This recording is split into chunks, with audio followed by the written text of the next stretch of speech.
Hello friends, मैं अंबिका कुमारी और आप देख रहे हैं लेट्स लर्न विथ अंबिका। कैसे हैं आप सभी? उम्मीद है बहुत अच्छे होंगे। तो यहाँ पे आपको अब एनसीईआरटी की टेंशन लेने की ज़रूरत नहीं है, क्योंकि आपको पूरा एनसीईआरटी कवर कराने के लिए मैं यहाँ पे ही आई हूँ। और यहाँ पे हम क्लास 6 से लेकर के पूरा 12th तक कंप्लीट करेंगे, क्योंकि आपके हर एक एग्ज़ाम में यहाँ से प्रश्न देखने को मिलता है। चाहे आप सीटेट की तैयारी कर रहे हैं, चाहे आप बीपीएससी टीआरई की तैयारी कर रहे हैं, या फिर आप अदर किसी भी एग्ज़ाम की तैयारी कर रहे हैं, एनसीईआरटी पढ़ना आपको मस्ट है, इम्पॉर्टेंट है। तो इसको हम देखेंगे। हाँ, ये भी एक सच्चाई है कि सब कुछ एनसीईआरटी में आपका नहीं दिया जाएगा। जब आप एनसीईआरटी की बुक पढ़ेंगे, अभी हम पढ़ेंगे, एक एक लाइन बाय लाइन पढ़ेंगे बहुत अच्छे से, ठीक है। और एक एक लाइन आपको समझ में आएगा, तो बस आपको ध्यान से देखते रहना है और समझना है। तो सारी चीज़ें नहीं दी गई हैं उसमें, तो बहुत सारे आपको ऐसे तथ्य मिसिंग लगेंगे, लेकिन यहाँ पे मैं आपको वो सारी चीज़ें नहीं करवाऊंगी, क्योंकि देखिए यहाँ पे सिर्फ और सिर्फ एनसीईआरटी पे फोकस किया जा रहा है कि एनसीईआरटी में जितने तथ्य कहे गए हैं उसको हम यहाँ पे लाइन बाय लाइन एक एक चीज़ को हम देखेंगे। साथ ही इंपॉर्टेंट क्या है कि जितनी चीज़ें इंपॉर्टेंट है उसको मैंने हाईलाइट किया हुआ है। तो हाईलाइट किया हुआ है तो आपको करना क्या है, अभी आपको सारे जो फैक्ट मैं अभी आपको बताऊँगी, इसमें सारी चीज़ों को अच्छे से चर्चा करेंगे, डिस्कशन के साथ पढ़ेंगे, ताकि आपको समझ में आए, ठीक है। आप ऑलरेडी इसको जानते हैं, बस आपको एक डिस्कशन की कमी हो जाती है ताकि आपको याद रह सके ज़्यादा लंबे समय तक। तो इसीलिए आपको वीडियो को कंप्लीट देखना है। इसके बाद ये पूरी पीडीएफ आपको मिल जाएगी मेरे टेलीग्राम पे, तो वहाँ जाके आप इसके नोट्स ज़रूर बनाइएगा। आपको जितनी बातें मैं बता रही हूँ, इतना आप अगर कर लेते हैं ना, तो आपको बहुत ज़्यादा बेनिफिट इससे मिलने वाला है। और ये सारी चीज़ें आपको ना एग्ज़ाम डेट की फाइनलाइज होने से पहले आपको करना पड़ेगा, ठीक है। तो ये आपको समय पे करना पड़ेगा। नोट्स आपके कंप्लीट होंगे तो बस आपको रिवीजन करना बाकी रहेगा। तो अगर इस स्पीड से आप मैच करते हैं ना, तो यकीन मानिए आपको बहुत ज़्यादा फ़ायदा होने वाला है। तो पीडीएफ से नोट बनाना आपको बहुत ज़्यादा इंपॉर्टेंट है, नोट्स बनाइए। और यहाँ पे जितनी चीज़ें मैं आपको करवा रही हूँ उसको करते चलना है। हिस्ट्री की मैं आपको अलग से इसके बाद करवाऊँगी, कुछ डिटेल क्लासेस भी करवाऊँगी जो टॉपिक वाइज रहेंगे, पर वो हम बाद में करेंगे। पहले हम एनसीईआरटी को कवर करेंगे। हमारा पूरा फोकस अभी एनसीईआरटी को कवर करने के ऊपर है। तो एनसीईआरटी को सबसे पहले हम जल्दी जल्दी कवर करेंगे। और आज ही आपको एक ज्योग्राफी के क्लास की भी क्लासेस मिलेंगी, ठीक है। तो हम साथ साथ में ज्योग्राफी को भी स्टार्ट करेंगे। बिल्कुल भी देखना मत भूलिएगा, क्योंकि वो आपका बहुत ज़्यादा बेनिफिट रहने वाला है, क्योंकि एनसीईआरटी में अच्छी खासी जो है तथ्य आपको मिलेंगे ज्योग्राफी से, ठीक है। तो इसीलिए चलिए हम आगे बढ़ते हैं बिना किसी देरी के, और सबसे पहले कहानी से ही स्टार्ट करते हैं, क्योंकि आप इसको पढ़ेंगे, सुनेंगे, समझेंगे और बहुत दिनों तक आपको ये याद रहेगा। इसीलिए ये तरीका सबसे अच्छा होता है कि आप किसी चीज़ को सुन के, कहानियाँ सुनेंगे तो आपको ज़्यादा याद रहती है। तो खुद से रीडिंग करेंगे तो वो ज़्यादा समय तक याद नहीं रहता है, इसीलिए आपको सुनना इंपॉर्टेंट है। सभी चीज़ें बताती हुई चलूँगी। इसके बाद आपको नोट्स ज़रूर बनाना है। अगर आपने नोट्स नहीं बनाया तो फिर ये आपका जो समय है ये बिल्कुल व्यर्थ जाने वाला है। तो नोट्स बनाना है आपको, और उसको मल्टीपल टाइम्स रिवीजन करना है। नोट्स बना रहेगा तो 5 मिनट 10 मिनट लगता है सिर्फ रिवीजन करने में, तो इतनी टाइम आपको निकाल के देने पड़ेंगे, ठीक है। तो चलिए हम स्टार्ट करते हैं। यहाँ पे हम देखते हैं कि क्या आज का चैप्टर है। आज है राज्य, राजा और प्राचीन गणराज्य। तो यहाँ पे आपका सबसे पहले शंकरन एक बच्चा है जिसके बारे में कुछ डाउट आया है, तो इसको हम देखेंगे। इससे क्या होगा, हमें थोड़ा एक्साइटमेंट आएगा कि इसके आगे हम पढ़ने क्या वाले हैं। वैसे आज हम जनपद के बारे में पढ़ेंगे, महाजनपद के बारे में पढ़ेंगे, मगध, वज्जी, ये सब बहुत इंपॉर्टेंट पॉइंट है। यहाँ से प्रश्न आपके बहुत ज़्यादा बनते हैं, तो बस आपको बिना स्किप किए बहुत ज़्यादा अच्छे से देखना पड़ेगा, सुनना पड़ेगा। और एक काम कर देना, जितने भी लोग हो चैनल पे लाइक शेयर ज़रूर कर देना, और चैनल पे नए हो तो सब्सक्राइब करके बेल आइकन दबा लेना, तभी मेरे वीडियोस के नोटिफिकेशन आप तक पहुंच पाएंगे। और एक भी वीडियो आपको स्किप नहीं करनी है, वरना पेंडिंग हो जाएगा तो फिर आप कर नहीं पाओगे, तो इसलिए मैं बोल रही हूँ। चलिए, चुनाव का दिन है, चलिए देखते हैं क्या है। तो जब शंकरन उठा तो उसने देखा कि उसके नाना नानी वोट डालने जा रहे थे। दरअसल वे चुनाव केंद्र पर सबसे पहले पहुंचना चाहते थे। शंकरन जानना चाहता था कि आखिर वे इतने उत्साहित क्यों हैं। उनके नाना जी ने उसे जल्दी से समझाने की कोशिश की और कहा, आज हम अपने शासकों का चुनाव करने जा रहे हैं। तो इससे क्या होता है, शंकरन के दिमाग में बहुत सारा डाउट आया है, जैसे कि आपके दिमाग में डाउट आया है। वैसे आपके दिमाग में इतने डाउट नहीं आएंगे, क्योंकि आप जानते हैं वोटिंग क्या होती है, शासक चुनना क्या होता है। तो चलिए हम देखते हैं इसके अंदर क्या सारी बातें दी गई हैं, इंटरेस्टिंग तरीके से समझेंगे। लगभग 50 वर्षों से हम अपने शासकों का चुनाव मतदान के जरिए करते आ रहे हैं, लेकिन बहुत पहले लोग शासक कैसे बनते थे? करीब 3000 साल पहले लोग कुछ लोग बड़े बड़े यज्ञों का आयोजित करके राजा के रूप में प्रतिष्ठित हो जाते थे। अब उसमें से एक सबसे बड़ा यज्ञ था अश्वमेध यज्ञ। ऐसे यहाँ से प्रश्न आपका नहीं बनेगा, ये आपकी जानकारी के लिए मैं आपको ये जो बता रही हूँ। यहाँ से प्रश्न आपका अगर बन भी गया तो आपको पता रहेगा, क्योंकि आपने कई बार ये मूवीज़ वगैरह में, रामायण में आपने देखा है अश्वमेध यज्ञ के बारे में। तो अश्वमेध यज्ञ एक ऐसा आयोजन था जिसमें एक घोड़े को राजा के लोगों की देख रेख में स्वतंत्र विचरण के लिए छोड़ दिया जाता था। मतलब उसे बिना किसी रस्सी से उन्हें बांधा नहीं जाता था, उन्हें बिल्कुल स्वतंत्र छोड़ दिया जाता था विचरने के लिए, घूमने के लिए। और इस घोड़े को किसी दूसरे राजा ने अगर रोक लिया तो उसे अश्वमेध यज्ञ करने वाले राजा से लड़ाई करनी पड़ती थी। अगर उन्होंने घोड़े को जाने दिया तो इसका मतलब यह होता था कि अश्वमेध यज्ञ करने वाला राजा ज़्यादा शक्तिशाली है, और उसके बाद उन्हें आमंत्रित किया जाता था राजा को, और यह यज्ञ विशिष्ट पुरोहितों द्वारा संपन्न किया जाता था। इसके लिए उन्हें उपहारों से सम्मानित किया जाता था। अश्वमेध यज्ञ करने वाले राजा बहुत शक्तिशाली माना जाता था, और यज्ञ में आमंत्रित सभी राजा उसके लिए उपहार लाते थे। तो ये एक कल्चर था उस समय का, जिसके बारे में यहाँ पे बात की जा रही है। इन सभी आयोजनों में राजा का मुख्य स्थान होता था। ठीक है, राजा क्या होता था? हेड होता था। उसे राज सिंहासन या बाघ की खाल के एक विशेष आसन पर बिठाया जाता था। युद्ध क्षेत्र के राजा का सारथी ही उसका सहचर होता था। यज्ञ के अवसर पर वह राजा की विजयों या अन्य गुणों का गान करता था। यहाँ पे तो कुछ समझाने वाली बात ही नहीं है, इसको आप कहानी की तरह सुन रहे होंगे, मज़ा आ रहा होगा आपको। अभी हम आगे देखेंगे वर्ण क्या है, इसमें किस प्रकार से और व्यवस्था की गई थी। राजा के सगे संबंधी, खास करके उनकी रानियों तथा पुत्रों को भी कई छोटे छोटे अनुष्ठान करने होते थे। अन्य सारे आमंत्रित राजाओं का सिर्फ काम क्या होता था? बैठ करके पूरी यज्ञ की प्रक्रिया को देखना। राजा के ऊपर पुरोहित पवित्र जल के छिड़काव के साथ साथ अन्य कई अनुष्ठान करता था। विष अथवा वैश्य जैसे सामान्य लोग उपहार लाते थे, जिन्हें पुरोहित शूद्र मानते थे।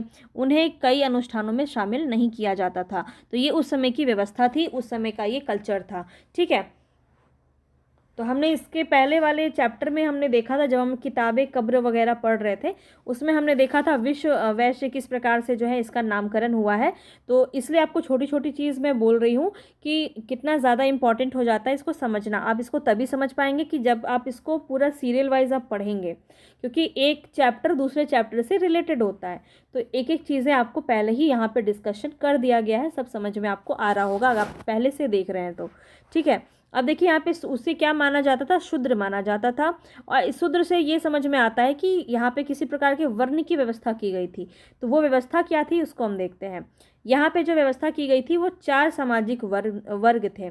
कौन थे? एक थे ब्राह्मण, क्षत्रिय, वैश्य और शूद्र। ये 4 जो है वर्ण व्यवस्था की गई थी। ब्राह्मणों का काम क्या था? तो ये प्रश्न आपका पूछा गया है कई बार, तो ध्यान में रखिए। ब्राह्मणों का काम था वेदों का अध्ययन और अध्यापन करना और यज्ञ करना। ठीक है, ये काम किसका था? जिनके लिए उन्हें उपहार मिलता था। तो ये काम किसका था? ब्राह्मणों का था। अध्ययन करना, अध्यापन करना मतलब पढ़ना पढ़ाना और यज्ञ करना। अगर सिंपल भाषा में बात करूं तो ये यज्ञ करना ये इसका काम था। और क्षत्रियों का काम था युद्ध करना, लोगों की रक्षा करना। क्षत्रिय क्या थे? रक्षक माने जाते थे। वैश्यों का काम क्या था? खेती करना, पशुपालन, व्यापार करना। ये बात एकदम अच्छे से ध्यान में रखिए, क्योंकि यहाँ से प्रश्न आपके बनते हैं। वैश्य से संबंधित क्या है? तो खेती, पशुपालन, व्यापार। ये जितनी भी चीज़ें मैं आपके लिए हाईलाइट करके लाई हूँ, इसको ज़रूर से ज़रूर इसको लिखना है आपको नोट्स में। ठीक है, और किस प्रकार से इसको आप शॉर्ट में लिख सकते हैं ताकि आपको समझ में भी आ जाए, ये आपको ध्यान में रखना है। ऐसा नहीं कि पूरा हूबहू आप इसको छाप लीजिए। ये आपको इसीलिए इम्पॉर्टेंट होता है। देखिए, तरीका है ये पढ़ाई करने का, आपका सही तरीका अगर मैं बोलूँ तो पहले तो आप सारे चैप्टर्स को समझ रहे हैं, आपको पढ़ना नहीं हो रहा है, मैं आपको पढ़ के सुना रही हूँ, सभी चीज़ें बता रही हूँ। तो इससे क्या होगा? आपके दिमाग में कॉन्सेप्ट बन जाएगा अच्छे से। लेकिन जब आप नोट्स बनाएंगे ना, तो नोट्स बनाएंगे तो आप उसको पढ़ेंगे, जो भी चीज़ें हाईलाइट की हुई हैं उससे संबंधित चीज़ें, तो उसको पढ़ेंगे तो वो दिमाग में फिर से आपके जाएगा। तो इससे क्या होगा? आपके टॉपिक और ज़्यादा क्लियर होंगे। ये आपके प्रोसेस का एक पढ़ने का एक प्रोसेस ही है। जब आप नोट्स बनाते हैं, आपकी आधा चीज़ें आपके दिमाग में सेट हो चुकी होती है। ठीक है, ये 2 प्रोसेस की वजह से। इसके बाद जब आप इसको बार बार रिवीजन करते हैं तो वो चीज़ें आपके लिए इतनी आसान हो जाती है कि फिर आप इसको बहुत ही आसानी से कर लेंगे। ठीक है, इसीलिए आपको करना ज़रूरी है ये। वैश्यों का काम क्या होता है? खेती, पशुपालन और व्यापार।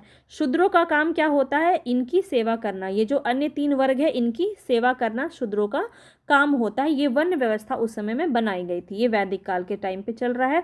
चलिए, जनपद क्या है इसको देखते हैं। तो महायज्ञों को करने वाले राजा अब जन के राजा न होकर जनपदों के राजा माने जाने लगे। जनपद का शाब्दिक अर्थ क्या है? जन के बसने की जगह। जन अर्थात जन का मतलब होता है लोग।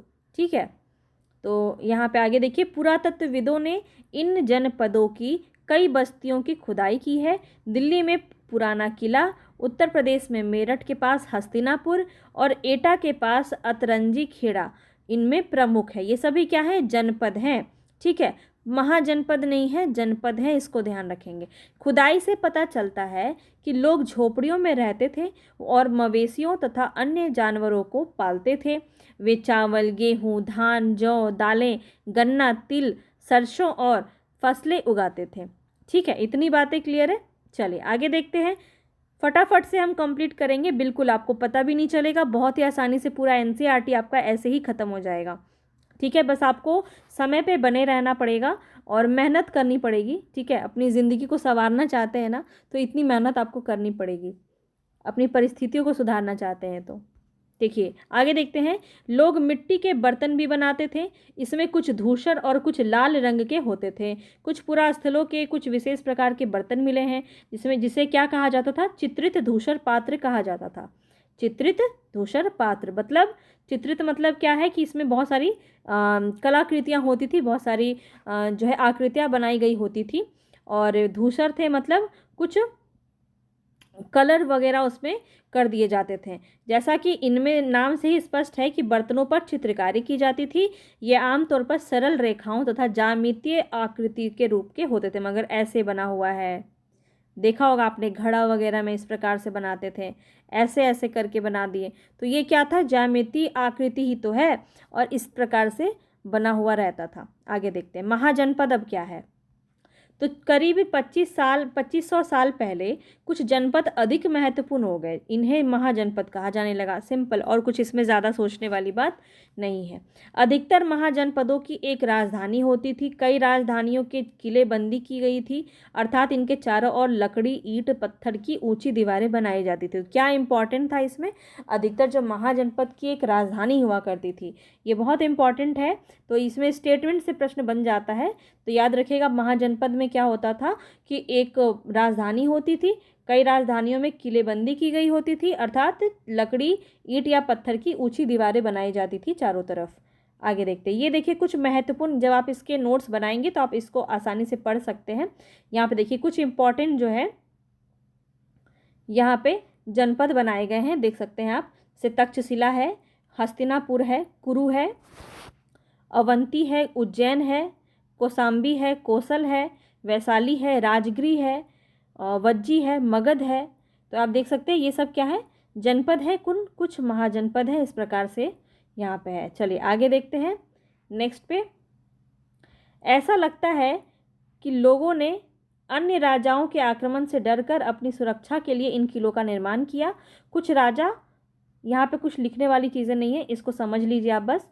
कुछ राजा अपनी राजधानी के चारों ओर विशाल, ऊंची, प्रभावशाली दीवार खड़ी कर अपनी समृद्धि और शक्ति का प्रदर्शन भी करते थे। इस तरह के किले के अंदर रहने वाले लोगों और उस क्षेत्र पर नियंत्रण रखना भी सरल हो जाता होगा। इस तरह विशाल दीवार बनाने के लिए व्यापक योजना की आवश्यकता थी और लाखों की संख्या में ईंटों, पत्थरों का इंतजाम करना पड़ता था। हजारों स्त्री पुरुषों तथा बच्चों ने इसके लिए अथक प्रयास किया होगा। इनके लिए संसाधनों की आवश्यकता पड़ती होगी। अभी ये जो आप देख रहे हैं चित्र, ये क्या है? कौशाम्बी के किले की दीवार है। यह चित्र आधुनिक उत्तर प्रदेश के इलाहाबाद के पास मिली है और ईंट की दीवार का अवशेष है ये। इसके एक भाग का निर्माण संभवतः 2500 साल पहले हुआ है। इसका आप देख सकते हैं ये किस प्रकार से बना हुआ है। ठीक है, आगे देखते हैं। अब राजा सेना रखने लगे थे। अब क्या होने लगा था? तो राजा लोग सेना रखने लगे थे और सिपाहियों को नियमित वेतन देकर पूरे साल रखा जाता था। कुछ भुगतान संभवतः आहत सिक्कों के रूप में होता था। भुगतान किस प्रकार से होता था? सिक्कों के रूप में भी होता था। आगे देखते हैं कर किस प्रकार से लिया जाने लगा। तो महाजनपदों के विशाल राजा किले बनवाते थे, बड़ी सेना रखते थे, इसलिए उन्हें प्रचुर संसाधनों की आवश्यकता होती थी। इसके लिए उन्हें कर्मचारियों की भी आवश्यकता होती थी। अतः महाजनपदों के राजा लोगों को समय समय पर लाए गए उपहारों पर निर्भर न रहकर अब नियमित रूप से कर वसूलने की जरूरत महसूस हुई और वो कर वसूलते थे। तो किस किस प्रकार से कर दिया जाता था, ये प्रश्न भी आपका बनता है, इसको ध्यान में रखिए। फसलों पर कर लगाए जाते थे, कारीगरों के ऊपर लगाए जाते थे कर, पशुपालकों को जानवरों या इसके उत्पाद के रूप में कर देना पड़ता था, व्यापारियों को सामान पर कर देना पड़ता था, आखेटकों तथा संग्राहकों को जंगल से प्राप्त वस्तुएं देनी होती थी। तो ये सारे जो कर है इस प्रकार से वसूल किए जाते थे। ठीक है, इम्पॉर्टेंट है, इसको भी समझ लीजिएगा।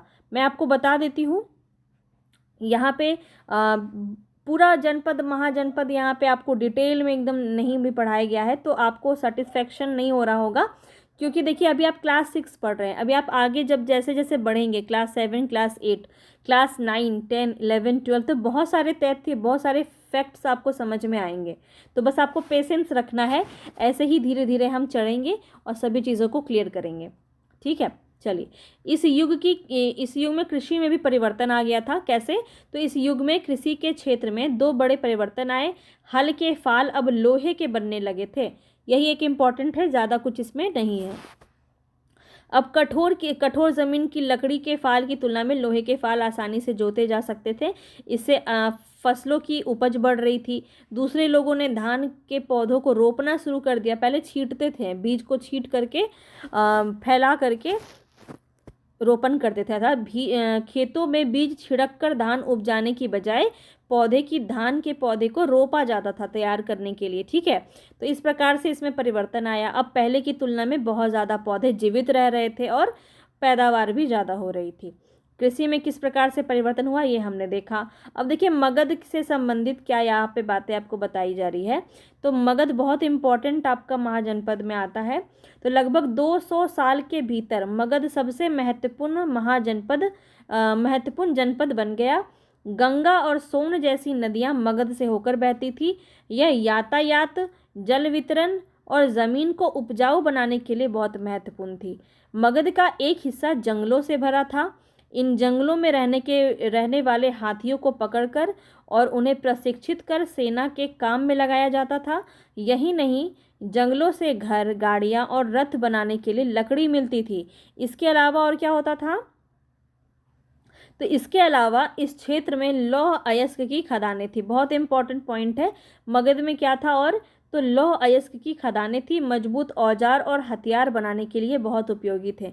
मगध में 2 बहुत ही शक्तिशाली शासक भी हुए। कौन? बिंबिसार और अजातशत्रु। ये 2 नाम आपको याद रखने। अन्य जनपदों को जीतने के लिए इन्होंने हर संभव साधन अपनाए। महापद्मनंद एक बहुत ही महत्वपूर्ण शासक थे। इन सभी के बारे में आप आगे पढ़ेंगे। उन्होंने अपने नियंत्रण का क्षेत्र इस उपमहाद्वीप के उत्तर पश्चिमी भाग तक फैला लिया था।